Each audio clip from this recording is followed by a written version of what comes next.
எண்ணிக்கையோடு வாருங்கள் என ஆளுநர் தெளிவாக கூறியிருக்கிறார். எஸ்டாப்ளிஷ் யோர் நம்பர்ஸ் என்று ஆளுநர் கூறியிருக்கிறார். எண்ணிக்கை இல்லாமல் சென்றுவிட்டு ஆளுநர் மீது பழி சுமத்துவதா என கேட்கிறார் முன்னாள் ஆளுநர் டாக்டர் தமிழிசை சவுந்தரராஜன். உரிய மதிப்பெண் வாங்கினால் மட்டுமே தேர்வாக முடியும் என்கிறார் டாக்டர் தமிழிசை சவுந்தரராஜன். இவர் பாஜகவுடைய மூத்த தலைவர் என்பதை தாண்டி ஆளுநராகவும் இருந்தவர்.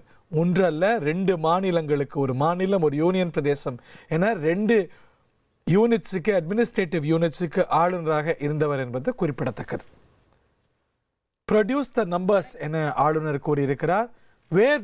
நம்பர் நேத்திக்கு கூட நம்பரோட பெயர்ந்தா பதவியேற்பு விழா, கையில காசு வாயில தோசைங்கிற மாதிரி நம்பர் பதவியேற்பு போலையேங்கிறார் டாக்டர் தமிழிசை. இல்லை, அதாவது இதை கேட்பதற்கே ஃபர்ஸ்ட் ஆளுநருக்கு அந்த அரசியலமைப்பு சட்டம் ஒரு வழி கொடுத்திருந்தாலும் அவர்கள் பாஜகவிற்கு ஒரு நிலைப்பாடையும் மற்ற கட்சிகளுக்கு ஒரு நிலைப்பாடு எடுக்குது. டாக்டர் தமிழிசை என்ன சொல்றாரு கேட்கலாம். வணக்கம்.